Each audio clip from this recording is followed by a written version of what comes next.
Hi viewers, welcome to our channel. Raghurama Krishnamraju గారికి BJP నుంచి కానివ్వండి, ఇక్కడ కూటమి నుంచి కానివ్వండి, టికెట్ అయితే నరసాపురం నుంచి దొరకలేదు. సో ఈ విషయం మనకు తెలిసిందే. అయితే టికెట్ ఎందుకు దొరకలేదు? రఘురామ కృష్ణంరాజు గారు ఒక బ్లండర్ మిస్టేక్ చేశారంట. సో దానివల్ల ఆయన టికెట్ దొరకలేదంట. అది కాకుండా మళ్ళీ బీజేపీ టికెట్ ఇవ్వాలంటే రెండు కండిషన్స్ కూడా పెట్టిందంట. అసలు రఘురామకృష్ణరాజు గారు ఏ బ్లండర్ మిస్టేక్ చేశారు, అసలు బీజేపీ పెట్టిన కండిషన్స్ ఏంటి? సో ఇదే అంశం మీద డిస్కస్ చేయడానికి ప్రజెంట్ మనతో పాటు సీనియర్ జర్నలిస్ట్ జగదేవ్ గారు ఉన్నారు. వాటితో ఒకసారి డిస్కస్ చేద్దాం. సార్ నమస్కారం. సార్ నమస్తే అండి. సార్, రఘురామకృష్ణరాజు గారు నరసాపురం టికెట్ అయింది అని చెప్పేసి ఆయన ఫిక్స్ అయిపోయారు. ఈవెన్ జెండా సభలో కూడా నేనే నరసాపురం నుంచి పోటీ చేస్తాను, వైసీపీ నాకు పోటీకి ఎవరిని పంపుతారో చూడండి అని కూడా చెప్పారు. తీరా చూస్తే ఆయనకు టికెటే లేదు. మరి ఎందుకు ఆయన టికెట్ దొరకలేదు? అసలు ఏదో బ్లండర్ మిస్టేక్ చేశారంట కదా, ఆయన చేసిన మిస్టేక్ ఏంటి? మరి ఆయన టికెట్ దక్కాలంటే బీజేపీ కూడా రెండు కండిషన్స్ పెట్టిందంట కదా టీడీపీకి. పెట్టిన కండిషన్స్ ఏంటి సార్? కండిషన్స్ అనేవి నార్మల్ కండిషన్. ఇవాళ రేపు షఫల్ అవుతున్నాయి, అక్కడెక్కడే పెడితే బ్లండర్ మిస్టేక్ అనడానికి లేదేమో అంటే నా అభిప్రాయం. ఈగోతో కూడిన సమస్యలు అవి. ఎట్లా అంటే ఇప్పుడు రఘురామకృష్ణరాజు అనే వ్యక్తి భీమవరం పరిసర ప్రాంతాలకి రాజుగారు అంటారు. వేరే వేరే ముద్దు పేర్లు కూడా ఉన్నాయి, అవి పక్కన పెడితే. ఆయన ఏదనుకుంటే అది చేస్తాడు, ఏదనుకుంటే అది ప్రజల పక్షాన్ని నిలబడతాడు. అవసరం అనుకుంటే ప్రభుత్వ పథకాలు ఇవ్వకపోయినా ఆయన సొంతంగా అయినా ప్రజలకి మేలు చేసేలా చూసే సత్తా ఉన్న నాయకుడు ఆయన. సో మరి 2019లో వైసీపీ తరఫున ఎంపీగా ఎన్నికైన ఆయన అనూహ్యంగా ఒక 5-6 నెలల్లోనే రివర్స్ అయిపోయాడు ఆయన వైసీపీకి. ఎందుకు అనంటే ఆయన ఏది కూడా ముక్కుసూటి మనిషి, ఏది దాచుకోడు, ఓపెన్గా అనేస్తాడు. సో ఆయన పర్సనల్గా ఒక యూట్యూబ్ ఛానల్ కూడా ఉంది. ఆ యూట్యూబ్ ఛానల్లో ఆయన అసలు నిజంగా చాలామంది సోషల్ మీడియాలో ఉండే యూట్యూబర్స్ కన్నా కూడా నేము ఫేము ఉన్న పర్సన్ నిజంగా. సో ఆయన సొంత ఛానల్ ద్వారా చాలా వరకు భావ వ్యక్తీకరణ చేయడం, అది ప్రభుత్వంలో ఉండే వైఫల్యాన్ని ఎండగట్టడం, అది అలా ఏమైందంటే చినికి చినికి గాలివాన అయినట్టుగా పెద్ద ఇష్యూ అయిపోయి రాను ఇంకా ప్రతిదీ వైసీపీ మీద కానీ జగన్మోహన్ రెడ్డి గారి మీద కానీ ఆయన ప్రజా వ్యతిరేక కార్యక్రమాలు చేస్తున్నారు, ఎట్లా ఉందంటే దియ్య పట్టడం, ఇలాగ ఎక్కువైపోయింది. ఆ చినికి చినికి గాలివాన అయిపోయి తుఫాన్ అయిపోయి మొన్న ఇంక ఎలక్షన్ కూడా అమలు వచ్చేలో మొన్న ఫిబ్రవరి స్టార్టింగ్లో ఎప్పుడో కదా ఇంకా పార్టీకి రాజీనామా చేశారు. అంతవరకు అందులో ఉంటుండునే. బట్ వైసీపీ వాళ్ళు కూడా ఎందుకో ఆయన తీసేస్తే మళ్ళీ బై ఎలక్షన్ వస్తే ఓడిపోతే అవమానంగా ఫీల్ అవుతారనో, లేదంటే వేరే పార్టీలకు వెళ్ళిపోతే మళ్ళీ వీళ్ళు మాట్లాడడానికి చర్యలు తీసుకోవడానికి ఉండదనో వైసీపీ కూడా ఏం మాట్లాడలేదు. సో మొత్తానికి ఆయన ఇట్లా ఎవరి మీదైనా ఖరాఖండిగా ముక్కుసూటిగా మాట్లాడటం, వైసీపీలో ఉంటూనే వైసీపీకి ఇలా మాట్లాడడం వల్ల కొంతమంది కొన్ని రకాల సందేహాలు అయితే ఎదురవుతాయి కదా. ఈయనేంటి తప్పుని ఎక్కడ తప్పు చూసినా ఖండిస్తున్నాడు, ఇట్లా బాహాటంగా మాట్లాడుతున్నాడే అని కొంతమందికి భయం ఉంటుంది కదా. అదొక రీజన్ అయ్యిండి వచ్చని నేను అనుకుంటున్నాను. రెండోది ఏంటంటే ఆయనకి బీజేపీతో ఉన్న పరిచయాల్లో ఖచ్చితంగా బీజేపీలో టికెట్ వస్తుందని అనుకున్నారు. ఇప్పుడు నర్సాపురం ఏదైతే ఉందో ఆ సెగ్మెంటు, ఆ సెగ్మెంట్కి అది ఏ కూటమిలో భాగంగా టీడీపీకా జనసేనకా బీజేపీకా వెళ్తున్న విషయం పక్కన పెడితే అభ్యర్థి మాత్రం కామన్ రఘురామకృష్ణరాజు గారే పోటీ చేస్తారు అని మనం 1000 నోళ్ళు కొనియాడాయి. అన్ని ఛానల్స్లోనూ మీడియాలో కూడా సోషల్ మీడియా కూడా ఇది హల్చల్ చేసింది. కానీ అనూహ్యంగా బీజేపీ అభ్యర్థిని వేరే అని ప్రకటించేసరికి, రాజుగారిని ప్రకటించేసరికి, రాజుగారు శ్రీనివాస వర్మ గారు అనుకుంటారు, వర్మ గారిని ప్రకటించేసరికి ఒకసారిగా అందరూ అంటే అక్కడ నియోజకవర్గం ప్రజలు ఎలా రియాక్ట్ అయ్యారో తెలియదు కానీ చాలామంది షాక్ అయ్యారు. ఎందుకంటే రఘురామకృష్ణరాజు గారు వైసీపీలో ఉంటూనే టీడీపీతో ఫేవర్గా ఉండడం, జనసేనకు ఫేవర్గా ఉండడం, బీజేపీలో కూడా చాలామంది పెద్దలతో ఫేవర్గా ఉండడం, ఇవన్నీ దృష్ట్యా చూస్తే ఈయనకి బీజేపీలో పెద్ద పెద్ద వాళ్ళతో పరిచయాలు ఉన్నాయి, ఈయన కన్ఫర్మ్ ఏమో అనుకున్నాం. అందుకే నరసాపురం టికెట్ గురించి కూడా టీడీపీ కానీ జనసేన కానీ ఎక్కడా మాట్లాడలేదు, ఎక్కడ ఏం ప్రస్తావించలేదు. మీరు అన్నట్టుగా పబ్లిక్ మీటింగుల్లో కూడా తాడేపల్లి సభలో కూడా ఆయన అదే చెప్పాడు. పవన్ కళ్యాణ్ చంద్రబాబు మాట్లాడినప్పుడు నేను నరసాపురం నుంచి బీజేపీ అభ్యర్థిగా పోటీ చేస్తానని కూడా చెప్పడం జరిగింది. చెప్తూనే టీడీపీ జనసేన ఉన్న కూటమికి బాగా గాలి వీస్తుంది, దీనికి సెంట్రల్లో బీజేపీ లాంటి పార్టీ తోడైతే మంచి స్వింగ్లోకి వస్తుంది అని కూడా చెప్పారు. అంటే ఏ పరంగా స్వింగ్ అంటే కొన్ని రకాల యాంగిల్స్లో, అన్ని రకాలుగా. ఓటు పరంగా చూస్తే జస్ట్ 2% అంత బీజేపీకి అన్ని సీట్లు ఎందుకు ఇవ్వాలి? 6 లోక్సభ స్థానాలు, 10 అసెంబ్లీ స్థానాలు అంటే ఇచ్చే ఛాన్స్ లేదు.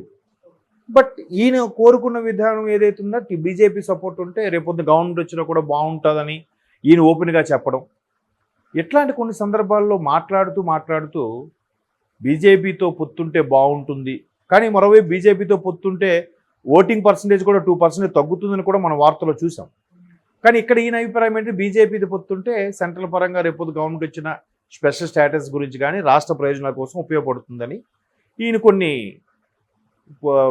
మామూలుగా ప్రెస్ మీట్లో కానీ ఆయన ఓన్ ఛానల్లో కానీ కొన్ని సందర్భాల్లో మాట్లాడుతూ ఇలాగ బీజేపీ ఈ 3 పొత్తులో భాగంగా ఖచ్చితంగా క్లీన్ స్వీప్ చేస్తాయి, వైసీపీ రాదు, ఇలాంటి మాట్లాడితే పర్వాలేదు.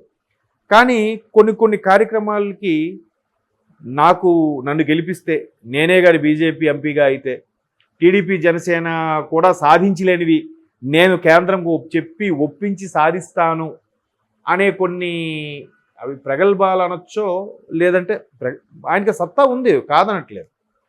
కానీ చూసే వాళ్ళకి ఎలా ఉంటుందంటే ఈయన్ని చేసేది ఏముంది, మా నాయకుడు చేయలేడా, మా నాయకుడు సాధించుకోలేడా అనే కొన్ని ఉంటాయి కదా.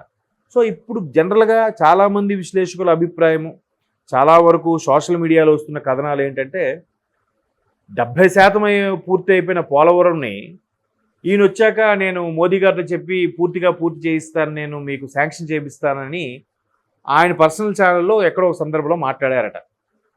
అది ఖచ్చితంగా ఈగోకి సంబంధించిన అంశమే కదా. అంటే 70% పూర్తి అయిపోయింది టీడీపీ చేసింది, మిగతా 30% నిధులు వీళ్ళు కొంత ప్రభుత్వం కొంత కేటాయిస్తే అవుతుంది కదా. అలా చేయకుండా ఏమీ అవ్వలేదు, పోలవరం పూర్తి చేస్తామని ఎప్పుడు అన్నారు, అనిల్ కుమార్ యాదవ్ గారు ముందున్నప్పుడు 2020 డిసెంబర్ కల్లా పూర్తి చేస్తామన్నారు. 23 డిసెంబర్ కూడా అయిపోయింది, అంటే గాల్లో కలిపేసినట్టే. 2019లో గవర్నమెంట్ వచ్చింది.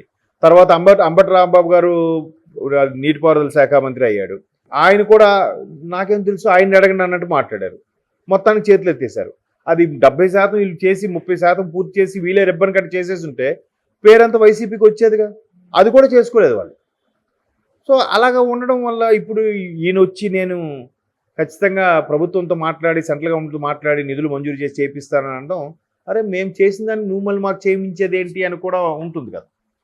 మేబీ అటువంటివి బ్లండర్ మిస్టేక్స్ ఏమో అని నా అభిప్రాయం.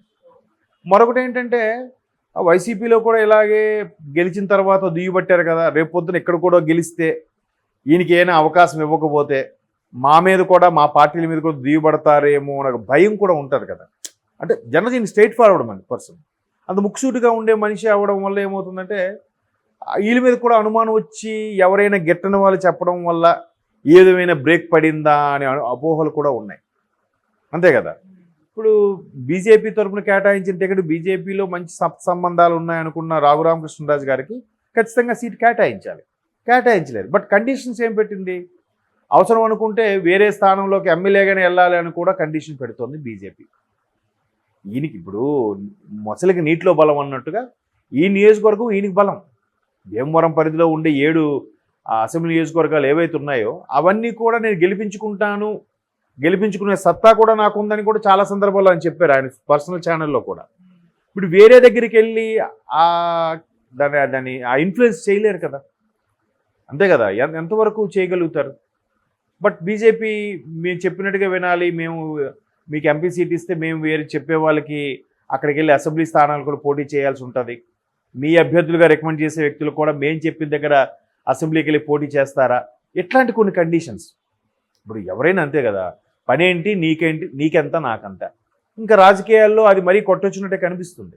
ఇప్పుడు ఇంతకుముందు ఎన్డీఏలో భాగస్వామ్యం ఉన్న టీడీపీ వేరు, ఇప్పుడు ఎన్డీఏ భాగస్వామ్యం ఉన్న టీడీపీ వేరు. ఎందుకు వేరు అంటున్నానంటే టీడీపీ జనసేన కూటమికి బాగా స్వింగ్ ఉన్నారు ఈ నేపథ్యంలో ఏపీలో బీజేపీ కానీ కలిస్తే ఒక 2% తగ్గుతుందని చెప్పి చాలా సర్వేలు చెప్పాయి. మళ్ళటప్పుడు టీడీపీ జనసేన కూటమి బీజేపీ కలుపుకుంటే మైనసే కదా, తగ్గుతాయి కదా, సీట్లు కూడా తగ్గే ఛాన్స్. ఇప్పుడు ఎలా ఉందంటే హార్డ్లీ 1000, 1500, 2000 ఓట్లతో ఓడిపోయి చాలా చూస్తున్నాం. ఇప్పుడు కూటమిలు ఎక్కువే కాబట్టి ఇంకా ఆ ప్రభావం ఇంకా ఎక్కువ ఉండొచ్చు. అవును. సో అందువల్ల ఇలా ఓడిపోతాయి కాబట్టి ఎందుకులే అని చెప్పి టీడీపీ చాలా రోజుల వరకు డ్రాగ్ చేసింది. దానికి పవన్ కళ్యాణ్ గారు లాంటి వ్యక్తులు చాలా, ఇప్పుడు రఘురామకృష్ణరాజు గారు లాంటి వ్యక్తులు కొంత ప్రయత్నం చేయడం వల్ల మొత్తానికి టీడీపీ జనసేన కూటమిలోకి బీజేపీ కూడా వచ్చింది. కానీ ఒకప్పుడు బీజేపీ ఎన్డీఏ కూటమిలో టీడీపీలో కాకుండా ఇప్పుడు చాలా వరకు కండిషన్స్ కొన్ని మాట్లాడుకునే ఒప్పుకున్నారు. అది బాహాటంగా చంద్రబాబు నాయుడు గారు కూడా చెప్పారు. ఇప్పుడు ఇంతకు ముందులాగా కూటమి కాదు ఇది, అంతే కదా. ఇప్పుడు ఒకవేళ బీజేపీ ఫుల్ మెజార్టీ వచ్చిందనుకోండి సెంట్రల్లో, అప్పుడు ఇక్కడ ప్రాంతీయ పార్టీలు మాటలు వింటారా? కూటమిలో భాగమున్నా కూడా బీజేపీ వినలేదు కాబట్టి 2014 నుంచి 19 మధ్యలో రావాల్సిన స్పెషల్ స్టేటస్ రాలేదు కదా. దాంతోనే కదా చంద్రబాబు గారు బ్యాడ్ అయిపోయి బయటకు వచ్చేసారు. సో ఈసారి పకడ్బందీగా ప్లాన్ చేసుకున్నారు అనమాట. సో అలా ప్లాన్ చేసుకున్నారు కాబట్టి కూటమిలో భాగస్వామి అయి ఉండొచ్చు. బట్ మొత్తం మీద రఘురామకృష్ణరాజు గారు మాత్రం నాలాంటి వాడికి కూడా షాకే, ఏంటి ఆయనకి ఇవ్వలేదు, రాష్ట్ర వ్యాప్తంగా మాట్లాడుకుంటున్నారు. బట్ ఇంకా చిన్న స్కోప్ ఎక్కడ ఉందంటే మళ్ళీ కొన్ని స్థానాలు, ఒక 5-6 ఎమ్మెల్యే స్థానాలు, ఒక 2 ఎంపీ స్థానాలు కూడా మారచ్చు అనే వార్త కూడా వినిపిస్తోంది. అందులో ఒక నరసాపురం కూడా ఉండే ఛాన్సెస్ ఉన్నాయి. అలాగానైతే మళ్ళీ ఈయనకి కొన్ని కండిషన్స్ పెట్టి బీజేపీ ఇవ్వచ్చు. ఇది కేవలం ఝలక్ మాత్రమే అని నేను అనుకుంటున్నాను. Thank you so much.